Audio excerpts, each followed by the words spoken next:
En aquel tiempo, los ancianos del pueblo, con los jefes de los sacerdotes y los escribas, llevaron a Jesús a presencia de Pilato y se pusieron de acusarlo diciendo: Hemos encontrado que éste anda amotinando a nuestra nación y oponiéndose a que se paguen tributos al César, y diciendo que él es el Mesías rey. Pilato le preguntó: ¿Eres tú el rey de los judíos? Él le responde: Tú lo dices. Pilato dijo a los sumos sacerdotes y a la gente: No encuentro ninguna culpa en este hombre. Pero ellos insistían con más fuerza diciendo: Solivianta al pueblo enseñando por toda Judea, desde que comenzó en Galilea hasta llegar aquí. Pilato, al oírlo, preguntó si el hombre era Galileo, y al enterarse de que era de la jurisdicción de Herodes, que estaba precisamente en Jerusalén por aquellos días, se lo remitió. Herodes, al ver a Jesús, se puso muy contento, pues hacía bastante tiempo que deseaba verlo, porque oía hablar de él y esperaba verle hacer algún milagro. Le hacía muchas preguntas con abundante verborrea, pero él no le contestó nada. Estaban allí los sumos sacerdotes y los escribas acusándolo con ahínco, pero con sus soldados lo trató con desprecio y después de burlarse de él, poniéndole una vestidura blanca, se lo remitió a Pilato. Aquel mismo día se hicieron amigos entre sí Herodes y Pilato, porque antes estaban enemistados entre sí. Pilato, después de convocar a los sumos sacerdotes, a los magistrados y al pueblo, les dijo: Me habéis traído a este hombre como agitador del pueblo, y resulta que yo lo he interrogado delante de vosotros, y no he encontrado en este hombre ninguna de las culpas de que lo acusáis. Pero tampoco Herodes, porque nos lo ha devuelto. Ya veis que no ha hecho nada digno de muerte, así que le daré un escarmiento y lo soltaré. Ellos vociferaron en masa: Quita de en medio a ese, suéltanos a Barrabás. Este había sido metido en la cárcel por una revuelta acaecida en la ciudad y un homicidio. Pilato volvió a dirigirles la palabra, queriendo soltar a Jesús, pero ellos seguían gritando. Crucifícalo, crucifícalo. Por tercera vez les dijo: Pues, ¿qué mal ha hecho este? No he encontrado en él ninguna culpa que merezca la muerte. Así que le daré un escarmiento y lo soltaré. Pero ellos se le echaban encima, pidiendo a gritos que lo crucificara, e iba creciendo su griterío. Pilato entonces sentenció que se realizara lo que pedían. Soltó al que le reclamaban, al que había metido en la cárcel por revuelta y homicidio, y a Jesús se lo entregó a su voluntad. Mientras lo conducían, echaron mano de un cierto Simón de Cirene, que volvía del campo, y le cargaron la cruz para que la llevase detrás de Jesús. Lo seguía un gran gentío del pueblo y de mujeres que se golpeaban el pecho y lanzaban lamentos por él. Jesús se volvió hacia ellas y les dijo: Hijas de Jerusalén, no lloréis por mí. Llorad por vosotras y por vuestros hijos, porque mirad que vienen días en los que dirán: bienaventuradas las estériles y los vientres que no han dado a luz y los pechos que no han criado. Entonces empezarán a decirles a los montes: caed sobre nosotros, y a las colinas: cubridnos, porque si esto hacen con el leño verde, ¿qué harán con el seco? Conducían también a otros 2 malhechores para justiciarlo con él. Y cuando llegaron al lugar llamado La Calavera, lo crucificaron allí, a él y a los malhechores, uno a la derecha y otro a la izquierda. Jesús decía: Padre, perdónalos, porque no saben lo que hacen. Hicieron lotes con sus ropas y lo echaron a suerte.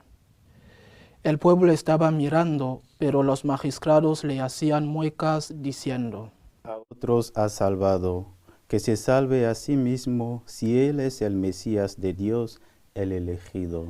Se burlaban de él también los soldados que se acercaban y le ofrecían vinagre, diciendo: Si eres tú el rey de los judíos, sálvate a ti mismo.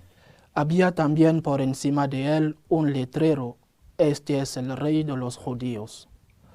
Uno de los malhechores crucificados lo insultaba diciendo: ¿No eres tú el Mesías? Sálvate a ti mismo y a nosotros. Pero el otro, respondiéndole e increpándolo, le decía: ¿Ni siquiera temes tú a Dios estando en la misma condena? Nosotros en verdad lo estamos justamente porque recibimos el justo pago de lo que hicimos. En cambio, éste no ha hecho nada malo. Y decía: Jesús, acuérdate de mí cuando llegues a tu reino. Jesús le dijo: En verdad te digo, hoy estarás conmigo en el paraíso. Era ya como la hora sexta, y vinieron las tinieblas sobre toda la tierra, hasta la hora nona, porque se oscureció el sol. El velo del templo se rasgó por medio, y Jesús, clamando con voz potente, dijo: Padre, a tus manos encomiendo mi espíritu. Y dicho esto, expiró.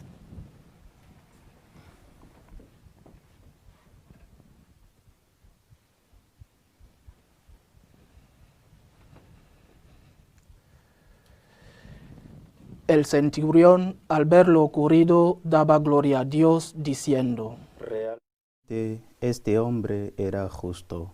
Toda la muchedumbre que había concurrido a este espectáculo, al ver las cosas que habían ocurrido, se volvía dándose golpes de pecho. Todos sus conocidos y las mujeres que lo habían seguido desde Galilea se mantenían a distancia viendo todo esto. Palabra del Señor. Gloria a ti, Señor Jesús. El Domingo de Ramos es un día para dar gracias a Dios, para dar gloria a Dios, como lo hicieron aquellos de todo tipo que le aplaudieron cuando entraba en Jerusalén. Aunque pasaron rápidamente del Hosanna al Hijo de David al Crucifícale. La Iglesia, con acierto, nos propone hoy la lectura del relato de la Pasión. También la propone el Viernes Santo. No se puede hacer una meditación sobre todo lo que nos enseña esta lectura y que forzosamente seleccionar. Pero al menos hay dos cosas que quisiera decir en este Domingo de Ramos. La primera viene precisamente de ese cambio entre el Hosanna y el Crucifícale en apenas 5 días. ¿Somos así nosotros? ¿Somos amigos de todas las horas o somos amigos solo cuando conviene? ¿Estamos con Jesús y con nuestros amigos? ¿Estamos con Jesús en lo bueno y en lo malo? ¿Estamos con Jesús cuando entendemos y cuando no entendemos? ¿O solamente estamos con Jesús mientras sea negocio? ¿Mientras que esté de moda? ¿Mientras nos aplaudan los hombres?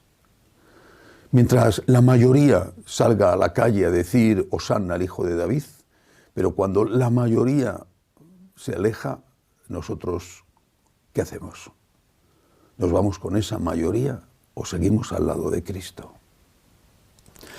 Esto debe de invitarnos al examen de conciencia, naturalmente siempre, pero los años que vivimos son años de crucifícale, no son años de Hosanna al Hijo de David. Quizá en la historia personal de cada uno habrá habido otras épocas. El tiempo cambia y cambia rapidísimamente. Pero lo que nosotros debemos preguntarnos y decirle a Jesús debemos preguntarnos, ¿soy amigo de todas las horas? Y debemos decirle a Jesús, estoy contigo, en lo bueno y en lo malo. La segunda reflexión es sobre el fondo de lo que sucede en este drama, en esta tragedia que terminó bien, pero fue el día de Pascua cuando terminó bien. Jesús va a dar la vida por nuestra salvación. Lo sabe, lo ha anunciado, se lo ha dicho a sus apóstoles, es consciente de lo que va a hacer y quiere hacerlo. Pero cuando llega la hora, siendo Dios, también es hombre y tiene miedo, mucho miedo. No sería un verdadero hombre si no tuviera miedo a la tortura que le esperaba. Tiene miedo. Pide ayuda. Pide ayuda a sus amigos, a sus discípulos, en el huerto de los olivos.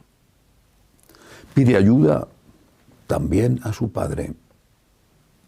Padre, si es posible, que pase de mí este cáliz. Pide ayuda. Es un hombre, verdadero hombre, pide ayuda. Al final, en el huerto y en la cruz, le dice que se haga tu voluntad. En tus manos encomiendo mi espíritu, que se haga tu voluntad. Pero aquellos que tenían que haberle ayudado, los apóstoles, no lo hacen, se quedan dormidos. Era tarde y, bueno, seguramente era disculpable, pero en aquel momento Jesús les necesitaba bien despiertos. Y eso es algo que también nos puede pasar a nosotros. Que cuando el Señor nos necesita, no porque le hayamos dado la espalda, sino porque estamos a otras cosas. Estamos ocupados, distraídos, no hemos renegado de Él, pero no estamos pendientes de Él. No estamos a su lado cuando nos necesita. Y hay una forma especial de estar a su lado cuando nos necesita. Esa forma es la que el propio Cristo empleó con el Padre. Aceptar su voluntad. Aceptar no entender. Aceptar los problemas de la vida. Aceptar la voluntad de Dios no tiene mucho mérito cuando las cosas van bien. No creo que nadie entre en crisis de fe si le toca la lotería. Dice, ¿por qué me pasa esto a mí? Fíjate, y me ha tocado la lotería. Pues no. No sé si darán gracias a Dios o no, pero en crisis de fe desde luego no entran. Entras en crisis de fe si tienes un cáncer. Entras en crisis de fe si no tienes trabajo. Entras en crisis de fe si se te muere alguien querido. Entras en crisis de fe cuando tienes un problema. Y esa es la hora, justamente, de decirle a Jesús, estoy contigo y no estoy dormido, estoy contigo. No entiendo, pero estoy contigo. Y esta es una manera de expresarte mi apoyo. Porque en este momento es cuando tú necesitas mi apoyo. Este es el momento en que quieres que esté despierto. Este es el momento en que quieres que esté a tu lado, diciéndote en este momento de oscuridad, estoy contigo. En el relato de la Pasión hay un personaje que prácticamente pasa desapercibido. Todos los personajes de la Pasión nos enseñan algo, naturalmente nuestro Señor o la Santísima Virgen más. Pero hay un personaje que pasa desapercibido, el mal ladrón. Bueno, dice la tradición que se llamaba Gestas. El mal ladrón no sabemos si era ladrón o asesino, porque normalmente los romanos no mataban, no crucificaban a nadie por un mero robo, da igual. El mal ladrón, dice el Evangelio, voy a volver a leerlo, dice: uno de los malhechores crucificados lo insultaba diciendo: ¿no eres tú el Mesías? Sálvate a ti mismo y a nosotros. El Evangelio dice que lo insultaba, pero aquí no hay aparentemente ningún insulto, hay una duda. ¿No eres tú el Mesías? Una duda incluso que lleva implícita una afirmación, aunque sea solo una figura verbal. Sálvate a ti mismo y a nosotros. Y esto el Evangelio lo considera un insulto. Y lo considera un insulto con razón. ¿Por qué esto es un insulto? Porque esa duda es un insulto.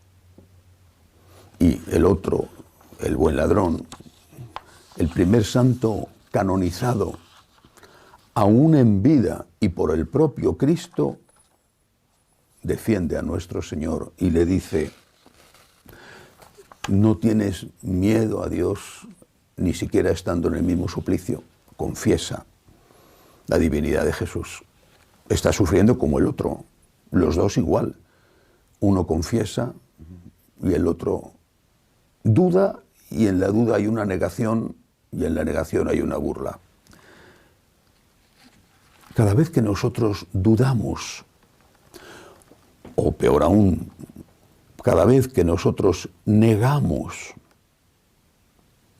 nos separamos de Cristo cuando hay un problema, estamos haciendo un insulto a nuestro Señor.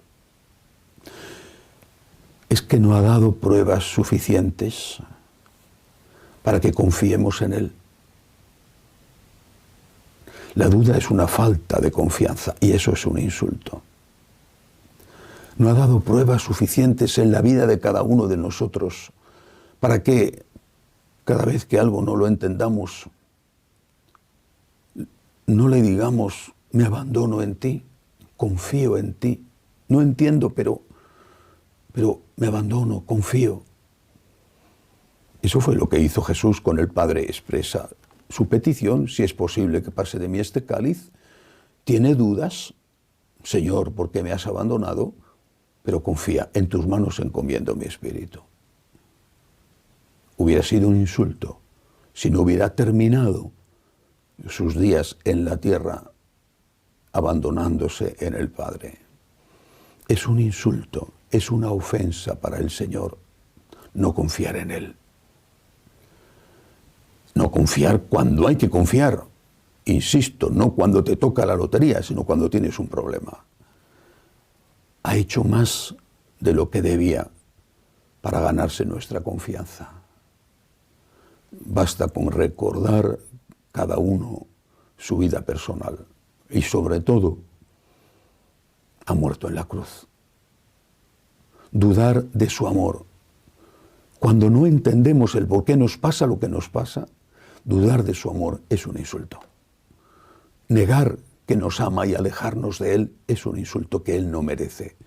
Por eso debemos terminar no solo esta reflexión de Domingo de Ramos, sino que debemos terminar cada uno de los días de nuestra vida.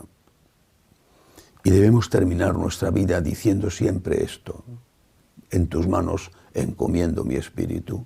Yo, Señor, confío en ti. Que así sea.